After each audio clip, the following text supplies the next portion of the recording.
always best off being brutally objective. Turn the subjective into objective. Give a very detailed account of what happened or what went wrong in very, very clearly understandable, testable, verifiable terms. Sentiment destroys. Sentiment kills. You've got to be very practical and realistic with what's going on. You've got to give a very emotionless, totally, ruthlessly objective account of what's going on. We can deal with it. But it's this addiction to the presence. It's this stupid codependency.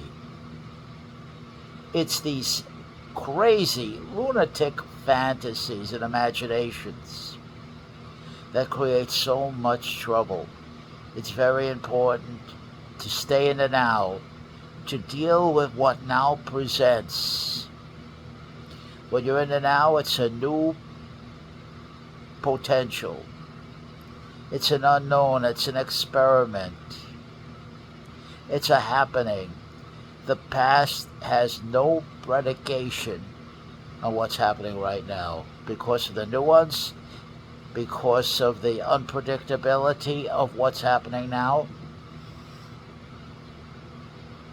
and because of unintended consequences of the now that you have to deal with. The past is carried with you as a dead weight, and it cannot be eliminated. It's an ever-present nuisance that must be objectified. Take the subjectivity and make it objective. It must be held prisoner and interrogated and questioned thoroughly, prosecuted thoroughly.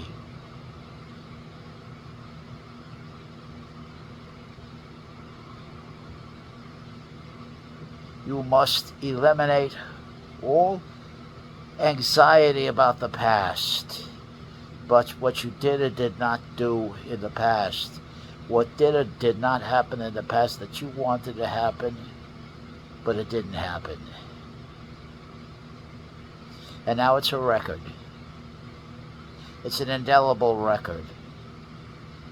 But it has a date on it, it has a situation on it, and it has a completed account. In other words, it is an inert object. It's a judgment that varies depending on your situation right now. Depending on your perspective, that judgment varies. But the objective facts of the past are only remembered perspectively. So much has been forgotten. There's been so many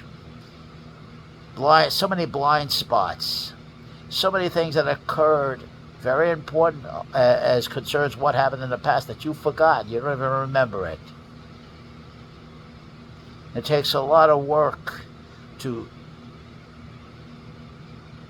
objectify, to put in front of you the past events, and to evaluate and judge them because you're doing it in the present. Now, to get at the relevancy or the true meaning of the past, you have to live the past. You have to go back to the past in your own mind and become who you were then and the situation as it was then. Impossible to remember. All you're remembering is maybe 10% of what happened, and that's all. And you're taking that 10% and making it 100%. In other words, most of what you're reporting didn't happen in the way you're reporting it. That's why if I were to investigate it, I ask so many questions, look at it from so many perspectives, look at the behavior, look at all the clues, just like I was given a polygraph exam. Look for efforts to deceive the listener and also to deceive yourself, predicated on your embarrassment, predicated on your guilt, and predicated on the image that you want to present right now. the image of yourself, and also predicated on the honesty, forthrightness of your confession. So, almost like a polygraph, I've got to find out if there's an effort or if there's any payoff to deceive. An effort to deceive. First yourself and then me. Everybody remembers in the way that they need to remember for what's going on in the present. Now we see it's a very complicated thematic situation that goes in and out of the theme. It's not black and white, it's not linear to my way of thinking. It's thinking on many levels, looking at it from many perspectives, playing many roles when you look at what happened. Now when I tell you this, and there's a lot more to it, to interrogate the past, now it's not so easy anymore. When you sit down and interrogate the past, your past I'm talking about, very carefully, you'll understand it's not so easy anymore. There's so many falsifications in the memory. What's the payoff for what you're remembering for what's going on right now? And when a man seems like he's being the most forthright and honest, it is then that he's probably lying. Now it's not so easy anymore to go back to the past. It seems like he wants to use the past to justify procrastination in the present, to justify hesitation and fear in the present, dredge up fear in the present. And out of that,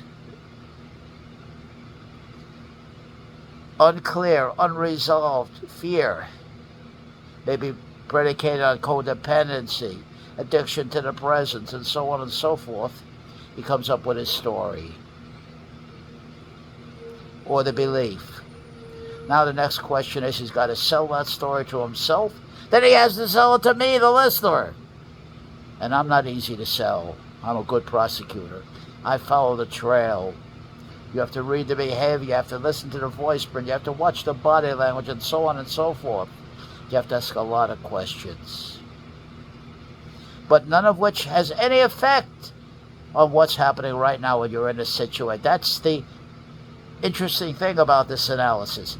When you're in the now and you're facing the encounter and confrontation of what's going on now, all that doesn't matter.